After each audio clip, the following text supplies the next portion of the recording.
النهارده طبعا لقاء مع رجل اعمال مصري في ميلانو، صاحب المطعم اللي احنا قاعدين فيه دلوقتي. حضرتك بقالك كام سنه في ايطاليا؟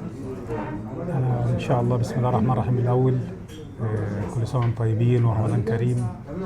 أنا بقالي 29 سنة في إيطاليا إن شاء الله، وعندي شركة معمار والمطعم شراكة مع سامح بيومي أخويا وأخويا الصغير. طبعا نحب نقول لكم كل سنة وانتم طيبين قبل كل حاجة ورمضان كريم. زي ما كل الناس متعودة من مطعم ديلفينتو إن إحنا بنقدم الأكلات المصرية، بنحاول نعيش الناس في الأجواء الرمضانية المصرية. بنحاول بقدر المستطاع نجمع الأسر المصرية إنها تبقى موجودة معانا، طبعا بالطعم المصري. وطبعا الأجواء اللي احنا بنعملها، يمكن بنعمل خيمة رمضانية، مش بفضل الله سبحانه وتعالى يمكن ربنا كرمنا بالمكان إن احنا نقدر نعمل نظام خيمة مصرية إن نجمع فيها الأسر والأطفال. الحمد لله ربنا مساعدنا في هذا الموضوع، والفضل كله سبحانه وتعالى. وطبعا كل سنه وانتم طيبين. حضرتك بقى في مجال المطاعم متخصص ولا الحمد لله. بقالك كام سنه في ايطاليا؟ 22. حضرتك منين من مصر؟ بورسعيد. بورسعيد. لوحدك هنا؟ مفيش حد بورسعيد هنا خالص؟ قليلين. حتى في فرنسا مفيش؟ برضه هتلاقيهم قليلين، يعني تعدى على مجال المطاعم مجالك تخصصي ولا هوايه؟ هو يعتبر تخصصي، مش عم نتكلم فيه دلوقتي، بقالي 22 سنه فيه. يعني كنت شغال فيه في مصر ولا لا؟ لا في مصر كنت شغال في السياحه.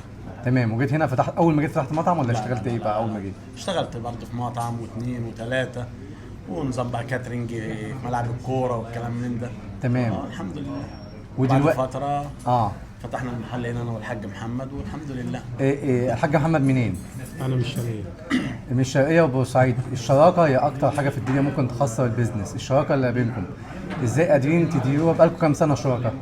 سنة 2017. يعني بنتكلم النهاردة في 8 سنين تقريبا. إن شاء الله. شراكة 8 سنين. إزاي قادرين تنجحوا بالشراكة ويكون درس يعلم أي اتنين شركاء عاوزين يفتحوا بيزنس سوا؟ والله هي الشراكة بنجاحها بيترتب على الأمانة. على إيه؟ على الأمانة. على الأمانة. الأشخاص. تمام. وهو راجل أمين وراجل صادق في شغله وحابب شغله. يمكن ومقسمين الشغل ما بينكم يعني كل واحد في تخصصه؟ هو راجل داير كل ما يخص المطعم، إدارة كاملة. الأوبريشن ولا؟ كل الإدارة ماديا وماليا وعمال وكل حاجة. تمام. وأنا في مجال شغلي في المعمار، ويمكن مراجعة الحسابات ده بنراجعها مثلا كل 3-4 شهور. الحمد لله الثقة اللي موجودة، الحمد لله رب العالمين. هو أخ أصغر وليس شريك،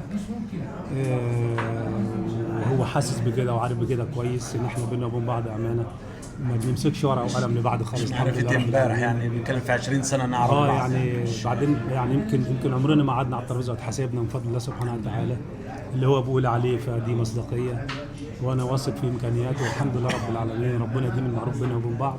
الحمد لله. وان شاء الله يا رب يمكن قريب جدا هيبقى في مكان اكبر من كده ان شاء الله. مكان ثاني، فرع تاني ان شاء الله. تكون مفاجأة ان شاء الله. ان شاء الله يا رب. وتشرفونا فيه. كل اللي شغالين معاكم مصريين؟ كل اللي شغالين معانا مصريين، وفي بعض في طلاينة وفي مغاربة. ويمكن الكلمة اللي احنا بنقولها او اللي احنا متفقين عليها انا وسامح، ان ما حدش شغال معانا، احنا كلنا شغالين مع بعض. ده نقطة نجاح في مجال المطاعم. دي أسرة. يمكن لحضرتك أن تتخيل إن كل يوم العمال بتاخد بعض بالحضن، بما فيهم إحنا كمان كأصحابات مصلحة. أنا شفت أول ما دخلت في واحد حضنك. لازم يحضنونا ولازم ناخدهم بالحضن. لازم كل يوم الحضن ده مريح نفسيا ليهم ولينا، لأن إحنا أسرة. واللي يدخل بينا وما يعرفش يدخل المكان وما يعرفش يدخل نفسه في وسط الأسرة ما بيستمرش معانا.